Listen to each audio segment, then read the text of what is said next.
The bomb lay in front of me, wires tangled like veins, time dripping away second by second. Then the phone vibrated in my ear, my mentor's voice, cold, direct. The terrorists who built this, they have your son. They're broadcasting his execution live in 2 days. I froze. My hands hovered over the wires. He didn't pause.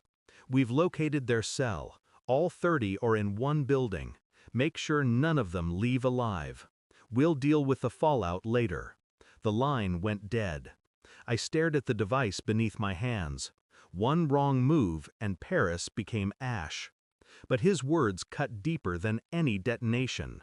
My son. 2 days. 30 men. And a command that sounded less like an order and more like a verdict. When I got back to the safe house, the silence pressed heavy. I replayed the call, dissecting it. Why hadn't he led with intel on the bomb? Why had he led with my son? Mossad trained me to hear what isn't said, to measure hesitation, tone, word choice. His voice didn't crack, not when mentioning terrorists, not when mentioning execution. It cracked slightly only once, on the word your. That tremor lived in me like poison. I wanted to believe it was real, that my mentor had risked exposure to warn me. But a darker thought settled in. What if this wasn't about terrorists? What if it wasn't about my son at all? Betrayal doesn't always arrive with blood. Sometimes it arrives with a whisper, calculated and quiet, designed to move you like a pawn. I remembered missions where he lied to me for leverage. Small lies, strategic, necessary, he called them. But if he could bend truth before, why not now? The thought I hated most, what if the hand holding the knife had always been his? I didn't confront him. I listened. Quietly, I traced the call, not to a Mossad hub, to a private line, buried in layers of rerouting. Too deliberate. I checked my son's school records. He hadn't been there in days. A trip, they said, organized by his mother. Strange I hadn't been told. Stranger still, she hadn't answered my last 3 calls. I scoured intercepted chatter from the supposed terrorist cell. They planned operations, yes, but nothing about hostages, nothing about executions. The silence there was too clean, too neat, like someone had scrubbed the record to create a phantom narrative. My rage didn't explode, it condensed. Each discovery added weight, pressure, precision. He wanted me to storm that building, to erase 30 men, to carry a massacre under the banner of fatherhood. But whose son was really at stake? Mine or his lie? The truth arrived not in fire, but in a folder. An analyst I trusted slipped me data, DNA, paternity cross-checks, classified personnel records. One sheet stopped me cold. My son wasn't mine.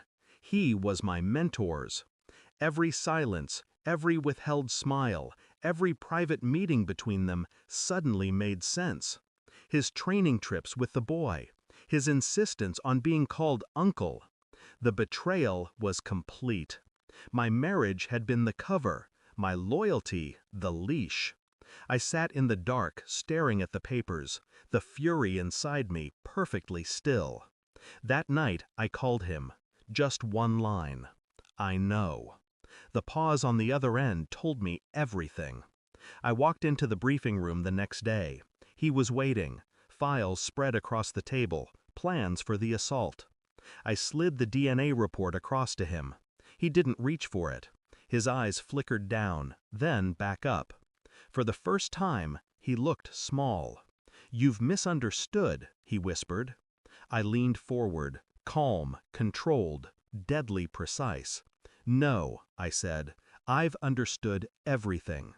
He tried to speak, but his throat betrayed him. No words, only air. I left the folder there.